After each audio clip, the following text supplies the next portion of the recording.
You wanted the best. You've got the best podcast, the hottest podcast in the world.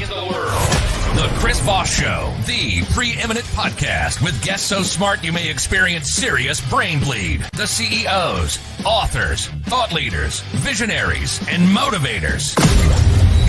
Get ready. Strap yourself in. Keep your hands, arms, and legs inside the vehicle at all times, because you're about to go on a monster education roller coaster with your brain.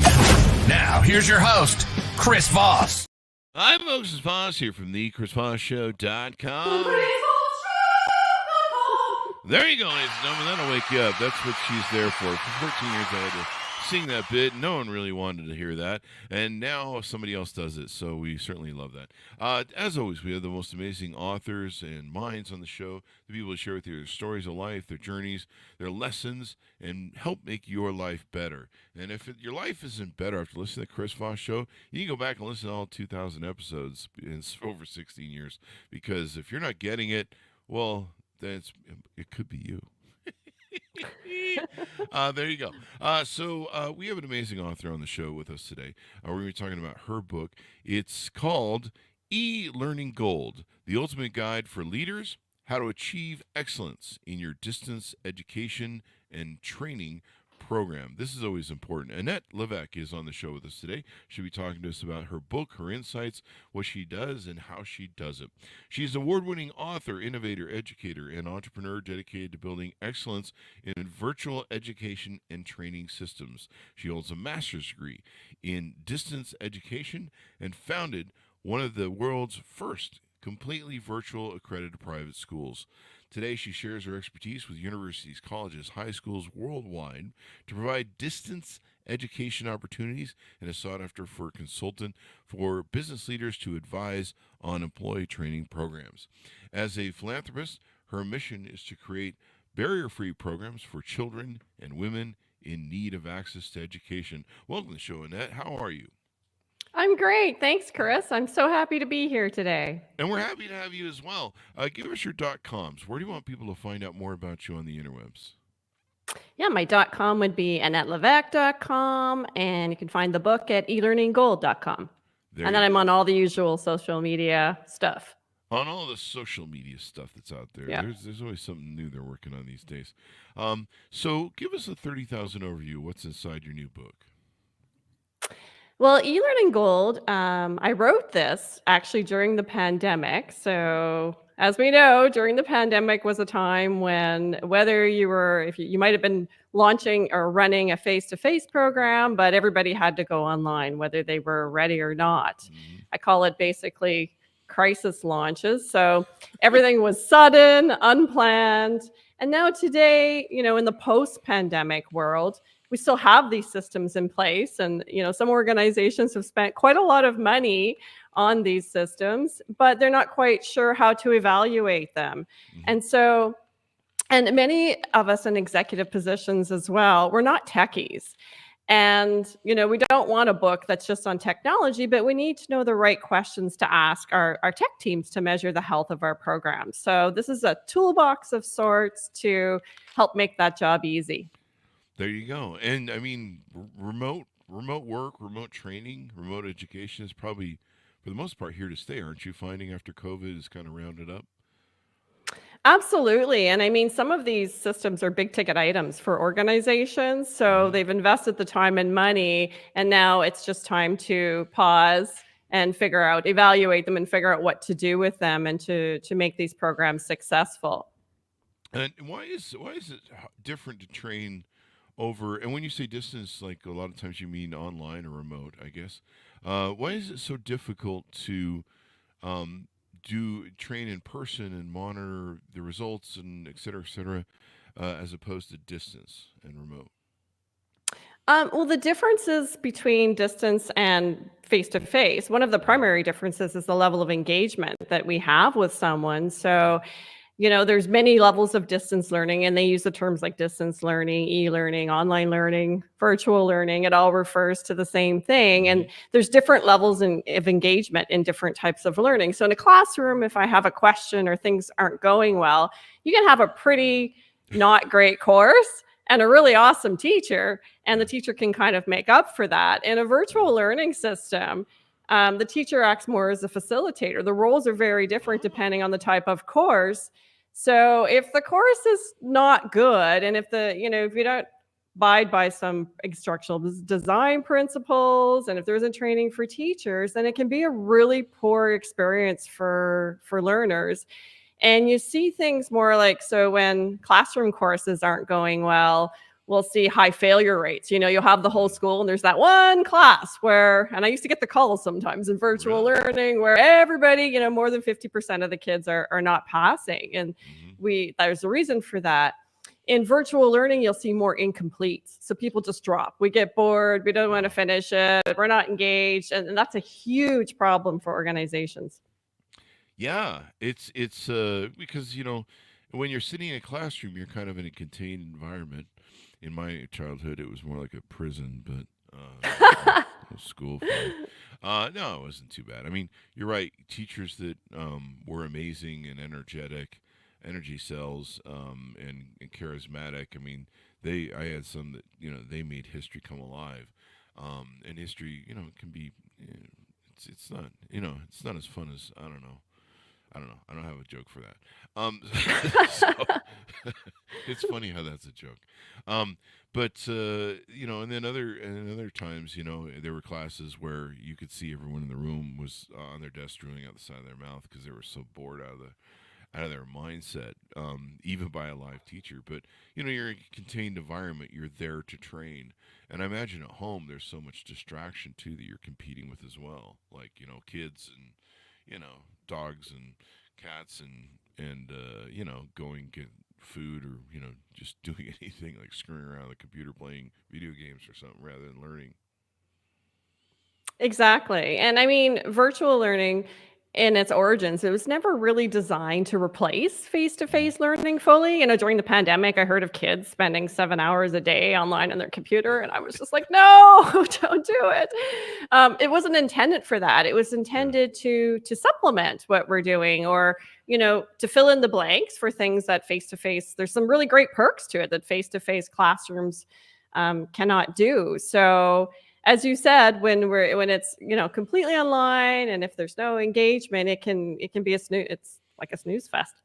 Yeah, I can see that because I've taken online courses for fun. Usually, it was when I ran a stop sign in Vegas, and I had to take an online course to have the ticket wiped. And I think you had to do it for 2 hours too, and there was like a timer it monitored you. It was one of the first times I'd seen the online course. This is a decade or so ago, before everybody decided to do remote work. But yeah, some of these courses can be sleepers, I guess. And I imagine there was a thought I had about this, but it has totally escaped me. It'll come back to me. So let's talk about your origins. It sounds like you got into understanding education and distance learning way before COVID, and you kind of had this game down, and COVID just kind of met you where it was at with its remote work. So I did, but just before that, wait a minute. You can take an online course to wipe a ticket for sure. In for Nevada, reals? you can. Nevada isn't in collusion with insurance companies like other states are. Okay. Yeah, and so We're in Canada. Oh, you're in Canada? Well, I don't know what you guys do up there. I Don't don't you think guys we just can say get. sorry and then everything like that? No. I don't know. I guess sometimes it works, but I have a friend that would really like that, online course system, and would wipe the ticket for sure. So that's Yeah. really interesting. I had not heard of Yeah. that. So what Nevada figured out is that the more tickets you get, the higher your insurance goes. So the insurance companies make all the money. So Of they course. decided that, well, if that's going to be the game you're going to play, we'll just have people pay an extra fee. So I think I had to pay like $150 for the course or something. And then they'll take a course. They'll be smarter on the road, which is smart governance. And then we keep the money instead of the insurance company. And I was Sounds like a like, good plan. that's brilliant. So you have a smarter public base or whatever you want to call it, citizen, and then you keep the money for yourself. So because I mean, people here in America, everything's a money scam, as you probably know, watching us from Canada, where you guys are like, what are those drunken idiots doing down there? We're like your guys' drunken brother who's always starting fights and wars and stuff. And you guys are like, why are we within nuke proximity of these idiots? So there you go. As a But Canadian, I cannot comment on any of those there you things. go.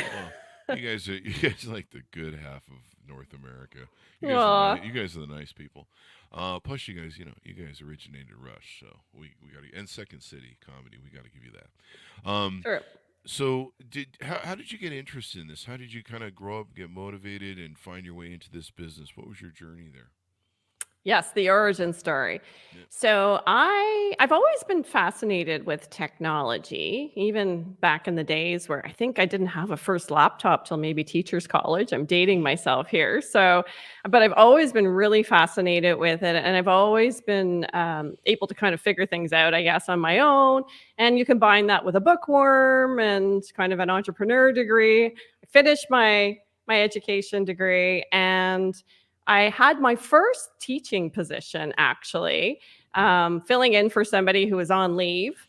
And I was offered a full time job. And this is a really common scenario we actually see today still. But the criteria for that new role and to be full time, I didn't actually have the qualification to be teaching what I was teaching at that Mm-hmm. time. And so the principal said, we'd love to offer this to you full time, but if you want to continue with us, you're going to have to get this qualification. And I started looking for the qualification, and the closest university offering it was 5.5 hours away from my Wow. home. And I mean, I was just starting my new job. I owned a home. I had responsibilities. I couldn't just pick up for 6 months and head on off to live 6 hours away. So I found it was actually, I think, the University of Western Ontario was offering it online, and it Mm-hmm. was a beta. It was brand new. Nobody was doing this. Like, it's not happening. And so I thought, this is fabulous. So I took the course, and while I was in it, I just thought, this is so amazing. I'm collaborating with other teachers who are doing the same thing. I'm working from my lazy boy chair at home on my own schedule. This is fantastic, like fan-friggin-tastic. And then, of course, I'm half educator, half innovator. My brain started ticking, and I started thinking, wow, why don't we have this for high school students who need to be gone away from school on medical leave for a few weeks, and they're missing content and then tested on things they haven't learned, Mm-hmm. or for amateur athletes that need to be away from school, or Mm-hmm. adults that want to go back and maybe they missed a credit that they've told nobody about and they want to discreetly get it done. Like, this Yeah. is a fantastic option to be doing this. And Or they were so like me; they were just sloughing school, and then they couldn't pass the test. So yeah. exactly. And then you hit your 30s, Chris, and you realize, I needed that credit because, I want to do Actually, something no. else now. So, no, you didn't get it. No, I actually wrote about this in my book. So in my school, you needed to have 26 credits to graduate high school, and I knew that it was pretty much worthless what I was being taught. About the only thing I learned that was really important out of school was typing, and that was so that I could type invoices and write business letters to do business. But that was pretty much the rest of my education was largely worthless. In America, I don't know what you guys are doing up in Canada. You guys seem to produce better people up there, so and funnier people from Second City. But yeah, well, I mean, except for Nickelback. I No, I'm love just kidding. Nickelback. They're a good Shame on band. you. I love Nickelback too. For some reason they become this meme of kick around. And you can have Justin Bieber back, please. Take him back, please, for love of God. But no, so I figured out that there was 26 credits I needed to graduate high school, and if I took all the stupid courses that weren't doing anything for me, I was gonna have 48 credits, and I'm like, why am I working this hard? Anyway, that's a joke bit there, but it's true. So let's move on to your origin story. No, what you're describing is actually really common. And Really? that was one of the other things that kind of ticked off for me was that, if you're not interested, especially in, let's say, There you go. smaller schools or remote regions, Canada's got a lot of remote regions. If you're not interested in math, English, science, or history, Hmm. in the public system, schools, they need to fill the classroom with 30 students, and not everybody wants to take organizational behavior or introduction to psychology or really interesting courses. And so my thought process was, why can't we create these courses as an add-on? We're not trying to replace, the face-to-face classroom, but wouldn't it be fantastic if a grade 12 student could have 3 courses in the classroom and then add the 4th one online as an intro to psych, and they're joining students from around the world or, Yeah. around your region. So You know, with that in mind, if you go don't ahead. mind me cutting in on you again, I'm sorry, but I think this is a No. good point. One of the challenges that I had as a kid was I had massive ADHD, and I still have a massive ADHD. Squirrel. The and one of the problems was the format of learning in the classroom, a prison. You have to sit here for 2 hours and listen to this. Yes. Was not conducive to my ADHD. And ADHD is what they call the CEO disease. A lot of successful CEOs have it. It's what makes us great at innovating. We're just mad scientists, really, when it comes down to it. And we're great at tinkering, and we're great at thinking outside the box. And so, having a format that's like what you're talking about with remote learning, where I can do things at my pace and do things when I can tune in and I can defocus on stuff, and then I can focus again, is much more conducive to at least people with ADHD. Maybe people that are also have other learning disabilities. And I don't know that we need to call them disabilities. That we're actually smarter than other people. People that, what is it? They read backwards. Dyslexic people. They might need more time to learn, or more time to soak up something or marinate in it so they can learn it. I don't know, but stuff what you're talking about in remote learning and learning where you can do things kind of at your own pace. Because that was my thing, cramming me in. Our school system was a block system at the time. They called it a block system. So basically, it was 4 or 5 classes of an hour and a half at a time. And that's a long time to be in there. Normally, classes before a block system would be, I think, 45 minutes or an hour, and it would be like, 8 classes in a day. And it's just a long time to be trapped in a school, having stuff, trying to keep focus on all that crap. And I think they found the block system, I don't know, maybe you would retain data better, but it was still like 6 hours or 8 hours in locked in a school, and it just wasn't conducive to, I don't know, people like me. Mm-hmm. So, and I started my first company. I was 18 and built multi-millionaire companies all my life. And most of my school was breeding and having kids, and I don't know, working at Chevron gas stations at my age. So it's not like I was stupid and wasn't going anywhere. I didn't even do college. I mean, I was like you. I pretty much, I'm one of those people who learns on the fly. So anyway, I just want to get that plug in there. What do you think about that? No, I think you're absolutely right. And I think specifically with learners that have ADHD, it's really great to, when you're in the classroom. I actually have a niece that has epilepsy. And up until Oh, about a really? year ago, they didn't realize she was having about 100 blip seizures a day, where she would space out in the classroom and nobody really knew it, but she was always getting in trouble for losing, focus and attention. And so for students, I call it learners who learn differently, because I don't like disabilities either. I Yeah. think it, assigns a label and that you have to fit. It's great to learn about, what strategies can you be using, but it kind of slots people into a box. So I'm not a fan either. But, I call it mastery learning. So you can finish where you left off, and then maybe you had to take that break because the bright shiny new object caught your attention or whatever it was that day, but you just come back to where you left Yeah. off. But that being said, there has to be balance and a balance of engagement. The courses you were describing in your block system that were really, really too long, we can still have that today in conferences and seminars. And it's Yeah. not really about the duration of the program, it's the lack of interactivity and engagement that's happening. If I'm speaking to you for 5 or 10 minutes, and then you're going to get together with your little team to work on something, right? That provides a break, and then it reinvigorates you. It's not Yeah. draining, but having somebody talk at you for over an hour, that's not a good time for anybody. Yeah. So, what do you think about Zoom meetings during COVID? My friends, and I think some of them are still in that engagement. My friends were going through 8 to 10 hours of Zoom meetings that were mindless. 80% of them, I guess, could have been just like an email, and No. they were just getting burnt the hell out with Zoom meetings. No, absolutely. And, a part of that is, again, it was the same thing that happened with schools launching, crisis launching programs. Nobody really knew. We didn't have the tools and the criteria of how do we create a really great, Hmm. engaging Zoom meeting, and how long should we actually be on Zoom for the meeting before we're doing something else or collaborating offline. Like, Yeah. you can't be talking to a computer is not great for our brains for that many hours during the day. And so I think the criteria became, we need to replace what we're doing. And this is what happens a lot in practices from classroom learning to online learning. We just try to replace what you were doing in the classroom, but it doesn't work the same way in an online environment. And we're not asking ourselves, is this effective? Is learning Hmm. actually happening after the 8-hour meeting? Are people engaged? I remember what I'd forgot about when you mentioned that.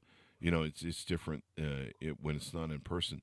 So we've had a lot of scientists on the show that are the brain scientists, and I'm stupid enough because I clearly skipped some of my school to not remember what they're called, but I should have stayed in that one class.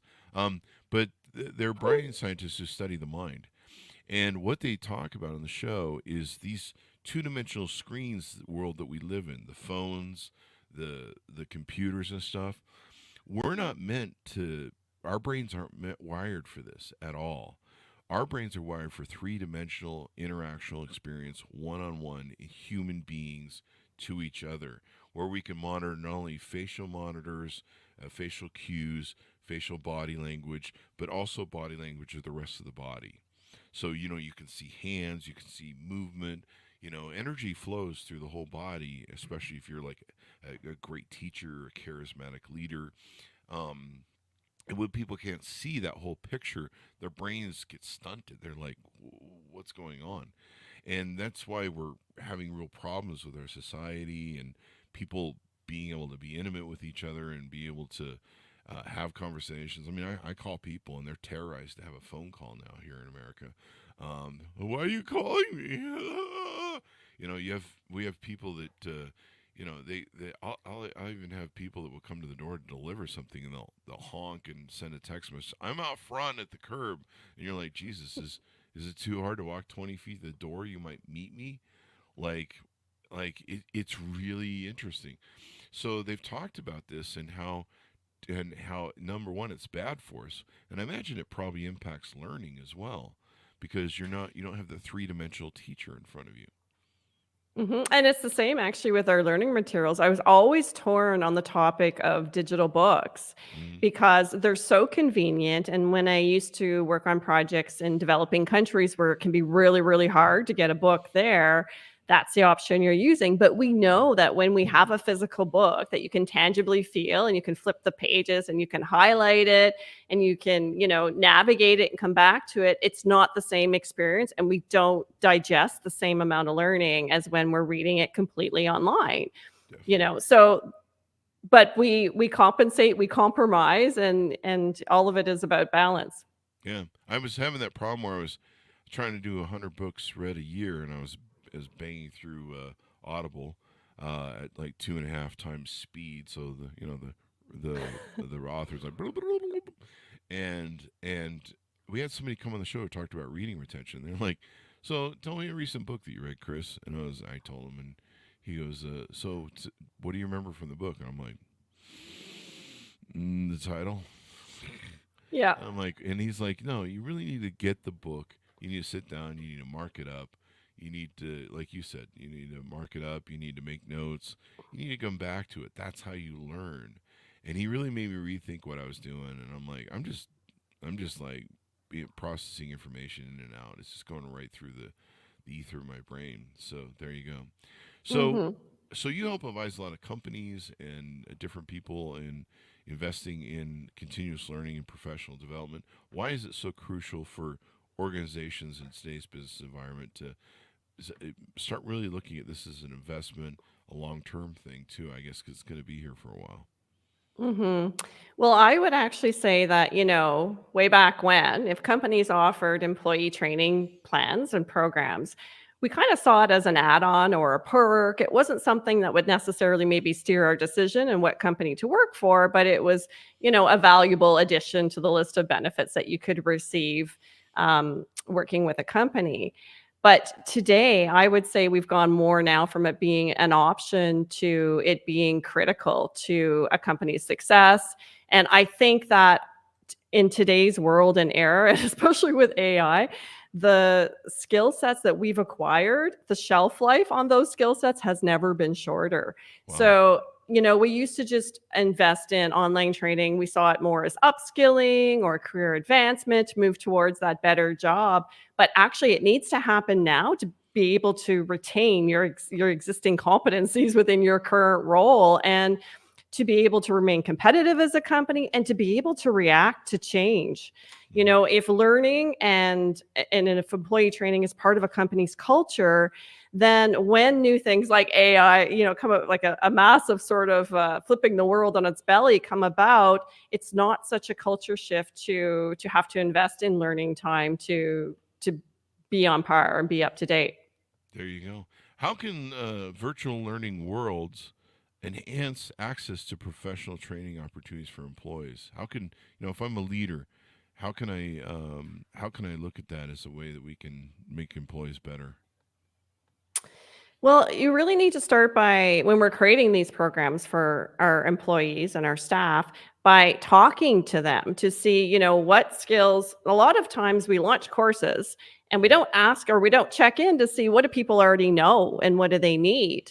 Hmm. So, using surveys and even in learning. So, back in high school when you were bored, if they would have asked you and said, we want you to do this project. You said you've been a CEO at a number of different or had a number of different companies. If you were taking a course and I asked you to write a business plan, you would be like, you know. So you need to know, what do you already know, and then what do you need to know when you're building the plan. Yeah. And then the other critical component, I think, is that, when we're asking employees to do training and it's an add-on to their existing workloads and their days, they're not going to be as engaged, spending Yeah. 4 hours on their Saturday or their Friday. At least I know I'm not on a Friday night, conducting this learning. So it's really great when one of the schools that I had, we had on Fridays, we subsidized a certain amount of learning for each staff member related to their role, and they could engage in that during work time. Like it's the same as innovation time for product development, if you will. It Oh. was employee upskilling time. So building it into part of the culture, not making it extra work, is more likely to get people on board and excited about it and engaged. I like what you're saying. Make sure that you recognize that we don't need to be adding more homework or more work to what people are already doing. I used to hate that.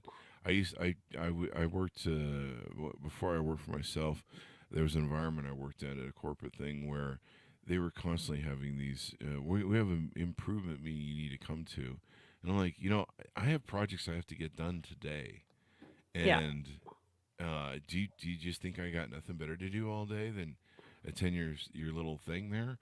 And so I think being mindful of that and trying to, like the Zoom meeting thing, I was so glad I didn't work for other people during that whole thing.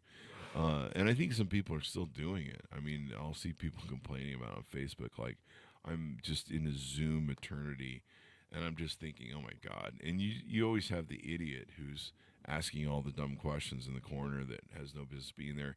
Amazon has a great policy that they developed decades ago, I guess, where when they do meetings, they make everyone stand at the meeting. There's no chairs. Oh, wow. So, yeah, it actually helps those Zoom meetings get over really quick.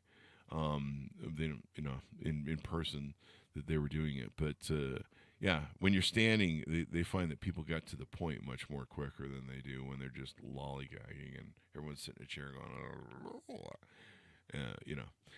so there you go. I mean, it's really important people understand this is this remote learning's here to stay. A lot of companies here in America are trying to claw back people in the office, and the resistance is incredibly high. I think people have found that they're just more, they just benefit more from a higher quality of life.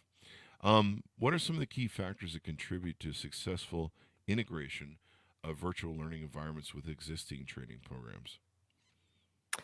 So again, you definitely want to have your employees and your staff on board with what Mhm. you want them to be vested in it, because there's definitely an intrinsic value to pursuing any type of upskilling, and they need to know what that is. Like, what benefit is it going to have to them? And then you also, training adults is very different than training younger learners, and training needs to be designed with some of those core principles in mind. In the book, I Mhm. provide a checklist that organizations can go through. So, Ah, yeah. So some of the criteria is, adults don't like busy work. We don't have a lot of time. We want to get right to it. Tell us what to do. Tell us what we need to know, but not always more than we need to know right now. Micro learning is really popular right now for adults, where you have small, ah. less than 10-minute segments of learning that usually have immediate relevancy to something that you're doing. That's super Oh, popular. that would have been good Uh, with me with ADHD to have mhm. 10-minute learning, or I can do 15 or 20 probably. Well, I think everybody's is dealing with a version of that now, because there's so much information overload coming Oh yeah. at us, and there's so much information out there that we have to try to validate and turn it into knowledge, that when you can just, we want to be learning things that have immediate relevancy to what we're doing. You don't want to be training on something you're not going to use a year from now, because you're not going to remember it. Hmm. So relevancy is one of those key criteria. Is it relevant? I looked at a study put out by a skills development company, and they said that 33% of adults that were involved in employee training programs felt disengaged because they felt the training wasn't related to anything they were doing. Oh wow. So they found it hard to stay motivated, of course, if you're learning something. They said another 25% found they just quickly forgot the training. And then 24% said that they just lacked the time to complete it, right? So those are the things that companies need to address if they truly want to get their teams involved and on board. So that's not just a checkbox that we're checking to say we offer the training, here it is, but what benefit is it bringing to our company? Definitely. And I imagine cost effectiveness is the same as well on how companies can offset the cost of it, because that's something they always look at. How much is it going to cost us? And I imagine in your book you help people, companies and leaders take a look at what employee training is going to cost, and by making it cost effective, I imagine is the key to offsetting how much of the investment makes. And the major criteria to making it cost effective is making sure the actual training is effective.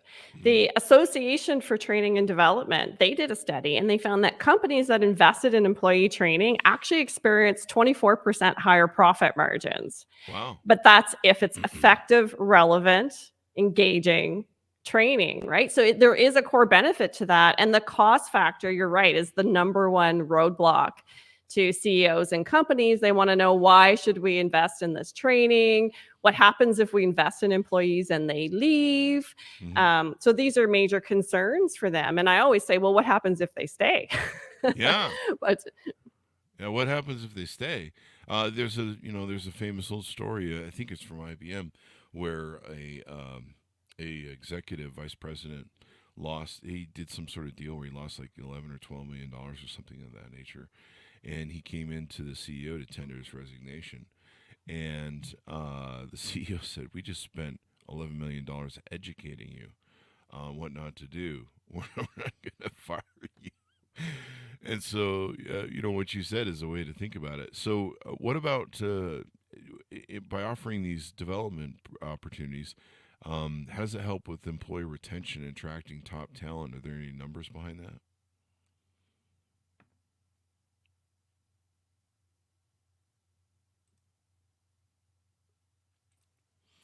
There you go, Annette. Sorry. Do you know the tech glitches always happen to the tech people? It's a thing. That's true. That's true. The internet gods. There you go. So let's see. I was asking you, in doing these professional development opportunities, I imagine employee retention and attracting top talent help. Is there some numbers behind that in percentages, or how much it can help with the employee retention? Um, it definitely helps with employee retention. It's one of the major attractions right now for employees and recruiting top talent. People who are in high level positions and perform at a high level, they know that employee training is going to have so much value to them. Percentages, I don't have percentages for training and Hmm. attracting, but I did actually see several different studies. It's always in the positive frame that, of course, people feel more satisfied, they feel more engaged to their employer, and for the most part, they feel more loyal Hmm. to an employer that's invested in training for them. You are, of course, going to have cases that you were describing before I went AWOL of people who leave, and some companies offset that with if it's a larger investment in training, maybe there's a contract for an employability period. But I mean, Hmm. but overall, it definitely, I picture it when we go to a conference. Do you remember the day? I don't know if you do conferences, but you go to a conference Hmm. and you collaborate with other people and you learn new things and you feel really reinvigorated and you bring that back to your Yeah. organization. And it lasts for a period of time until we get to do something else that's new and reinvigorating. But it really helps a company culture. And all of those things contribute to employee retention. Wow. There you go. The smarter your employees are, the better they can be. I mean, that's really it. And then of course, I think learning over a time of a lifetime makes the difference too. If you can, I've talked about this ad nauseum on the show. People are going to be like, he's going to say Peter Senge again. Peter Senge had that great book, The Fifth Discipline, and how to build a learning organization. And so having people that are constantly learning and evolving. If you have the people that don't, you want to wash them out. That's Yeah. usually Microsoft washes like 10% of its workforce out. There's just always a curve of people, and you have people that they don't want to learn, they don't want to do anything, they don't want to grow, they don't want to change. Those aren't people you really want in your company long term. They can go back to McDonald's.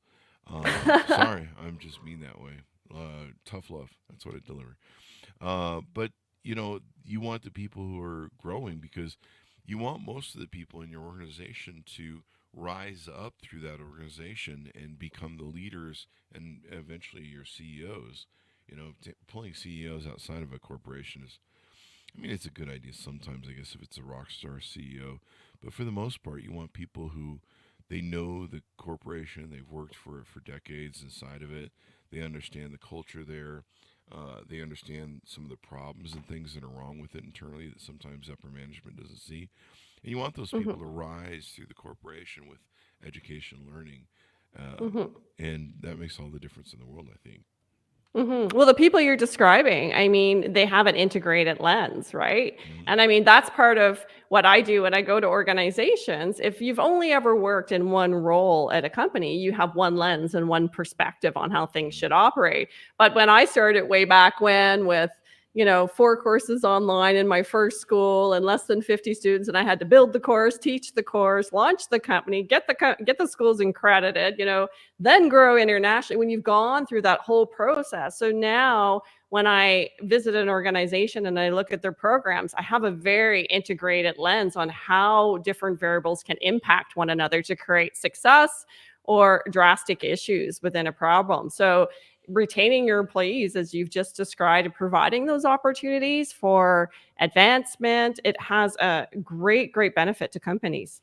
Definitely, definitely.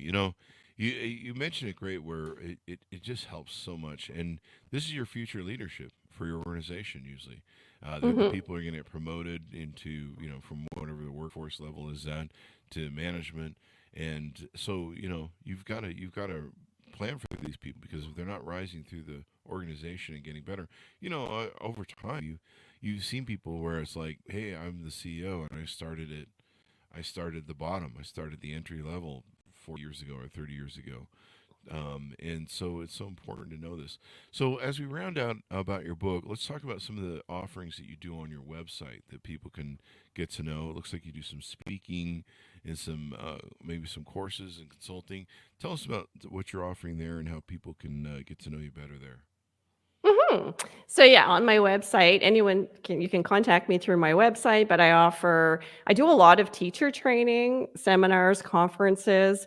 Um, I've done a lot of international teacher training, which is a lot of fun as well. But right now in the current times, we also have like when I did my own master's in distance education, Chris, it wasn't available. I think I finished it around 2016.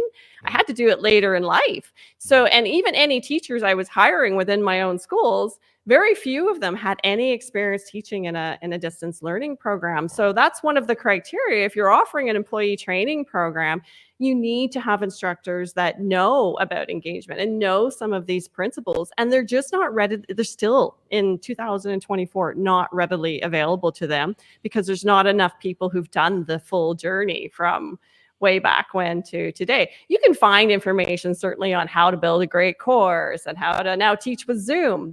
Those things are coming about, but the actual boots on the ground training needs to happen. So I will do that for organizations, and then sometimes I'll train a lead teacher who's training their teachers on an ongoing basis after I leave, and I'll have a declining consulting value basically within an organization. Mhm. One of the primary roles I serve right now, when I have time, I take on a limited number of clients each year where I'll conduct a needs assessment. So maybe they've got a really great program that they've invested in, and they're seeing really high incomplete rates, a lot of the symptoms of an ailing program, and they just don't know why. They purchased a $50,000 a year learning management system. They've got the best technology, and they really need someone to go through the journey from point A, that learners participants entry into their funnel, right Mhm. through the course to the end, to determine, all right, where are the areas that we need to do some checks and balances, and create some fixes for the program so that it can be successful. There you go. There you go. So, how can people reach out to you? How can they onboard with you? How can they, find out if your services are fit for them? They can email me through the website at AnnetteLevesque.com, or they can send me an email. I'm going to say it out loud. I hope I don't get a lot of spam from this, but alevesque at AnnetteLevesque.com will get a hold of me. And please do, even if you just have a question, I love building new projects, and I love helping people make their learning visions come true and resolve these issues. Yeah, I don't like to stay. I won't run the program. I did that for 15 years, and that was fun too. But I build it and I hand it off with a bow, and then I move along. There you go. There you go. Well, Annette, it's been wonderful and fun and energetic to have you on the show. We certainly appreciate it. We actually learned a lot. So there you go. And I didn't find any squirrels. So I learned a lot too. I learned that if I get a speeding ticket in the US, I take a course to get out of well, it. That's pretty cool. Nevada. So the other states are in collusion usually with the insurance companies. I don't know. There might be a lot more people who figured out that scam the states, and now they're like, we're going to keep the money. But everything here is, as you guys have was it national health insurance down here? Everything's about money and profit and about just farming human beings for every damn dollar they can have. So Aw. welcome to capitalism. It's so great. But you guys got moose, so there's that. The moose. We Moose have and the moose. you guys have Yes, moose actually, and Nickelback. I'm very astounded by how many people actually lose a vehicle in Canada to hitting a moose. That's, Do they really? you know, people think we live in igloos or something because of that. I'm like, that's astounding. My mother lost her vehicle because she hit like a deer. It wasn't a moose, it was a deer, but Huh? it totaled her vehicle. It's Oh astounding. yeah, those things are huge. Like I've seen videos. I think they might have been from Alaska or Canada, where they just decide to tear up a car one day that's parked out front. And you're just like, people Oh are running wow. from them, and you're just like, yeah, well, it's a big uh, it's a big animal with giant ass horns, and I guess if you get pissed off enough, you take out a car or whatever. But yeah, I Oh mean, yes. horses, moose. I mean, you got that. I still think of anytime I think of Canada, I think of the Mounties, Mm-hmm. those dudes. Like all the cartoons just had Mounties in them, so you grew up that way, and you're like thinking that's pretty much how people live in Canada. They're just riding horses around and chasing moose and bears or something.